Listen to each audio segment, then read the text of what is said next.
Hello everyone. Hopefully we're doing well. We continue with chapter 2, functions and graphs in this book of college algebra. In this video, we're going to focus on section 2.7, inverse functions. So we're going to verify inverse functions. We're going to find the inverse of a function. We're going to use the horizontal line test to determine if a function has an inverse. Of course, there is always a vertical line test, a horizontal line test that we would need to deal with. Use the graph of a one-to-one function to graph its inverse, and also find the inverse of a function and graph both functions on the same axis. So right now, I would assume that many of you can definitely graph a function. So because we covered that in 2.5, the different type of graphs you have. But let's, let's present the formal definition of inverse function. So if you let f and g be two functions such as f o g of x, or we can say f of g of x, or we can say f o g of x. Remember, the reason why we can write this one that way is because this one right there is f o g of x, right? And this one right here is g o f of x. That means everywhere in G we see x, we replace it by f of x. Now, if f o g of x equal x for every x in the domain of G, and g o f of x equal x for every x in the domain of x, that means what we mean by that, if f o g of x equal g o f of x equal x, then the function g is the inverse of the function of f and is denoted f f negative 1, or f power negative 1, or we read it f inverse. So f of inverse of x equal x, and f of inverse of x equal x. Okay, f of inverse of x equal x, and inverse of x equal x. The domain of f is equal to the range of inverse of x and vice versa. So I know it sounds a lot to you, but you know what? Let's start by trying it through using any examples. In these particular examples, what we're going to do is to verify inverse of that function. So we're going to show that each function is the inverse of the other one. To show that f and g are inverse of each other, we must show that f of g of x equal x and g of f of x equal x. So first of all, let's start by doing f o g of x. That means everywhere in f we see x, we replace it by g of x. Now, if we do that, we're going to have 4 times. Now, there is an x, so I will replace it by x plus 7 over 4 minus 7. Remember, the first one is a multiplication. It's the same thing saying 4 times x plus 7 over 4 minus 7. Remember, the denominator is not for this 7. Now, because it's a product, we can definitely cancel the 4's, and then we have left here with only x plus 7 minus 7. 7 minus 7 is gone. We have left only x. This is FOG of x. How about we also verify for GOF of x? That means everywhere in G we see x, we're going to replace it by f of x. All right, that's what the rule says. Now, because I see an x in G, the first x would be 4x minus 7. That's the first x, plus 7 I see, over 4. Now, if I remove the parentheses, I'm going to have 4x minus 7 plus 7 over 4. 7 minus 7 is gone. Then I have 4x over 4. Simplified by 4, it's equal to x. Now, I'm looking at this one right now. FOG of x, okay, and GOF of X, okay? I feel like it's the same, right? Is that what you got? Because both of them give the same thing. So because G is the inverse of X, okay, we can so we agreed because it showed that each function um uh is the inverse of the other one. So now what you see, because I mean, we can say just, I don't need to say because you understand. I repeat because anyway. Uh, we're gonna say F O G of X equal G O F of X equal only X. Verifies, that's really verifies that F and G are inverse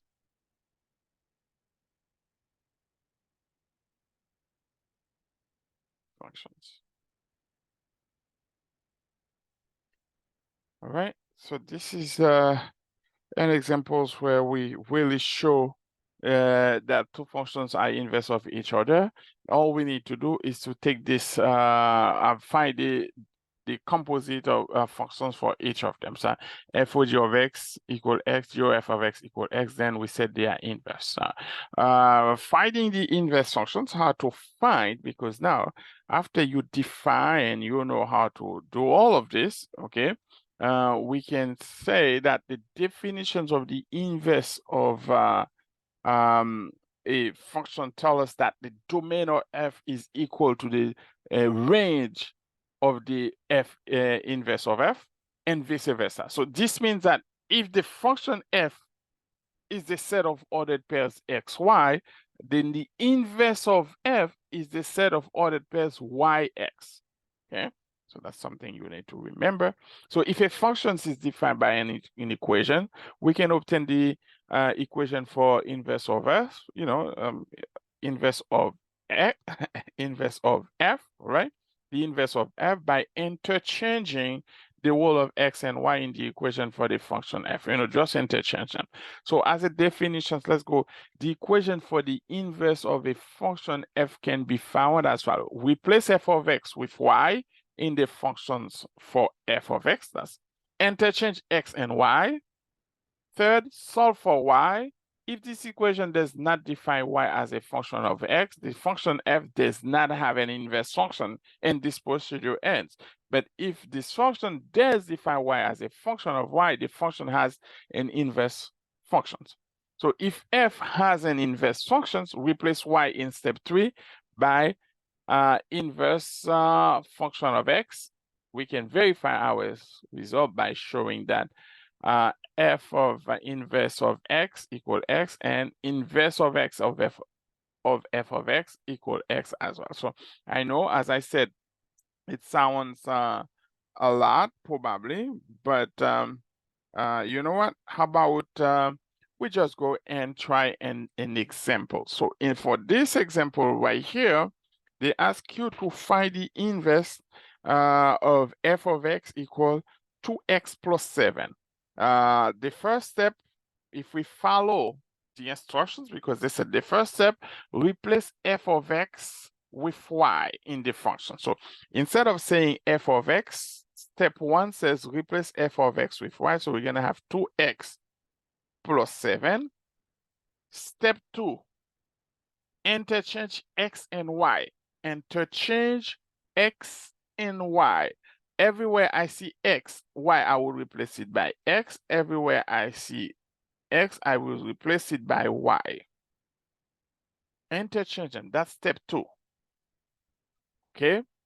Step 3, solve for y. So if you solve for y, look, I have x plus 2y plus 7. If I subtract 7 from both sides, I'm going to have x minus 7 equal to y. If I divide both sides by 2, I'm going to have x minus 7 over 2 equal y. Or I can rewrite it y equal x minus 7 over 2. So when I solve, I'm going to have x minus 7 over 2. Okay? If you're there with me, please stay. Okay? So the first step is to replace f of x with y. Second step, interchange x and y. Everywhere you see x, you replace it by y. Everywhere you see y, you replace it by x. Solve. Now I have that. Now, what's the next question? Because, after we solve, if f of x has an inverse, replace y in step 3 by f of inverse of x. So they said step 4, replace y with f of inverse of f of x. So then this is the answer. So we're gonna have x minus 7 over 2. And this is the inverse function. This is how you proceed to find the inverse functions, right? So is the inverse of f. Sorry, I'm gonna rewrite it properly for you to see.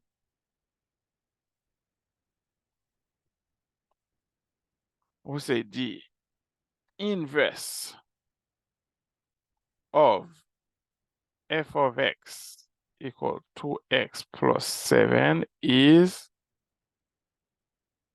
of x equal x minus 7 over 2. We answer these beautiful questions. Okay? If you're okay with that examples, because what I'm trying to do is do one examples, and of course, then you can continue, right? That's extremely important to remember. Now, horizontal line test, that's something, if you let x, let's see what happens if we try to find the inverse of the standard quadratic functions, because the problem, that's why we say horizontal line test, because in the inverse functions, it will be terribly difficult. So a function f has an inverse that is a function f power -1, or we said inverse of f, if there is no horizontal line that intersects the graph of the function at more than 1 point. So that's why I said if you try to take quadratic functions, you're not gonna find it, because if you graph a quadratic functions, it would be a parabola, and constructing a parabola means that you're going to, with a horizontal line, you would intersect the graph twice. Because if you have a parabola, suppose your graph is a parabola. This is, suppose you graph f of x equal x squared. This is the graph, right?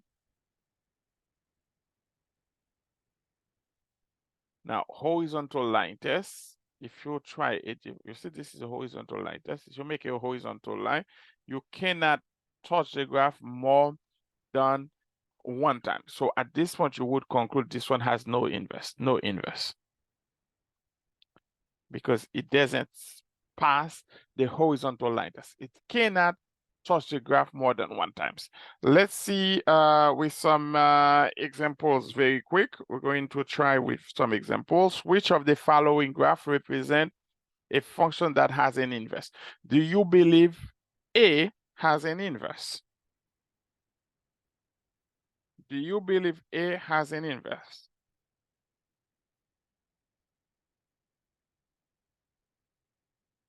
Am I waiting for you to do that? No, I'm not waiting for you to do that. I'm just asking questions, hoping you can answer. Well, in that case, we would conclude that the first one, okay, which one has an inverse? Well, the one that has an inverse here is only C, okay? Graph C represents a function that has an inverse, because look at A. If you do that, you're going to intersect the graph twice. The only graph you would intersect 1 times is this one. You see, it's only this one. So only graph C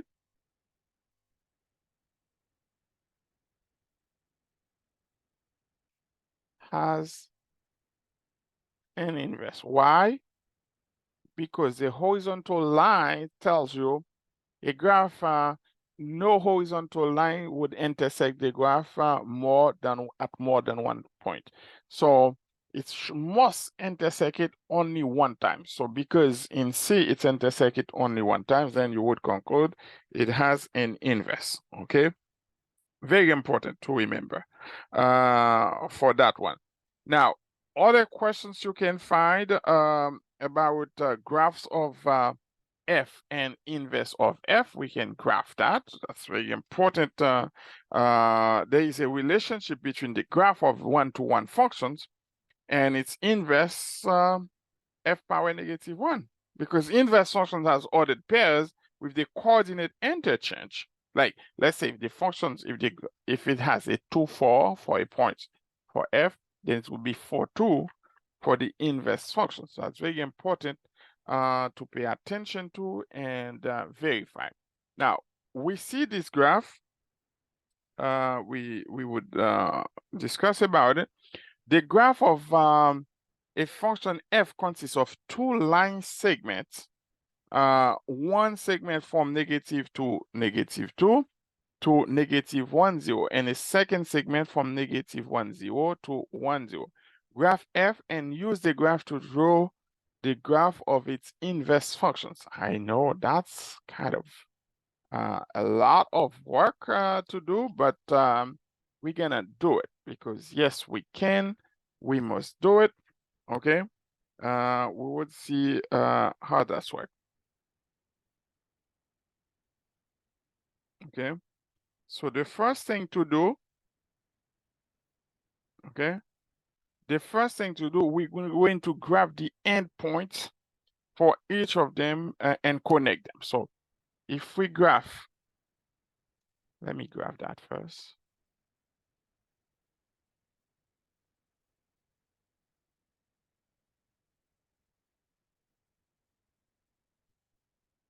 All right. What are the points we have? We have 2, 2, -1, -2, -1, -2.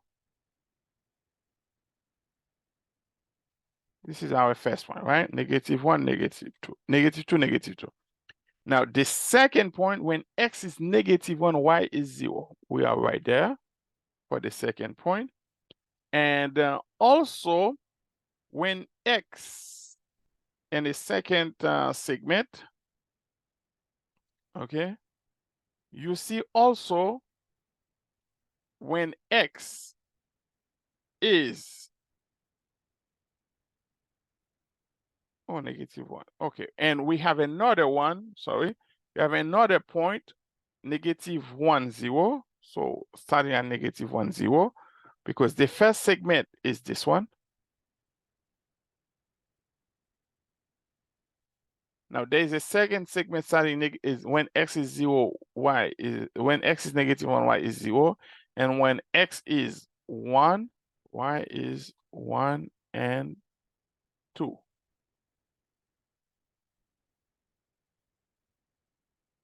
Okay. Now we see that, you know what, I'm gonna redo it because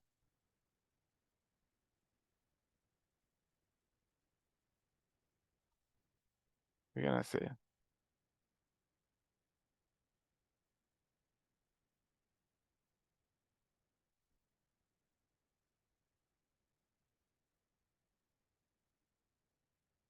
okay, this is the second segment, right? Graph the endpoints. So we graph, we identify -2, 2. Remember this point right here is -2, -2, -1, 0, and 1, 2.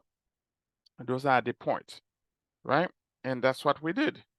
The inverse functions has ordered pairs that are reverse. Okay, so we can remember inverse functions. When we say inverse, so if you have -2, -2, what would be the inverse? It would give you, this one doesn't change, -2, -2. If you have -1, 0, what would be the inverse then? Inverse would be 0, -1. If you have -1, 0, again, this one would be 0, -1. But when you have 1, 2, as the inverse is going to give you 2, 1, right? Now, if we connect those for the inverse functions, remember this one also start at -2. The first one, the inverse -2, 2. Okay. Remember, this is the graph of f, right? Now let's do the graph of the inverse of f, because we're going to do inverse of f. Now, -2, 2, when x is 0, y is -1. This is the first segment. Okay. Now, when x is 2,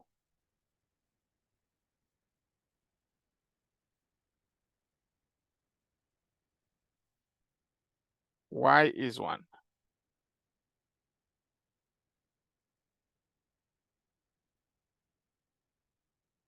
Okay. So that's represent the inverse. You see the reflections? So they go right in the middle of the origin, look at that. Go very straight between these two. Well, actually, that's an example on how you can graph the inverse functions. If you know the functions, then you interchange the coordinates. You can find the coordinates of the inverse functions, then you graph it. Hopefully, that's helped you to master the skills you need for these sections, and I'll come back to cover the last sections that I believe at distance and midpoint. Take care. I'll see you soon in a different video.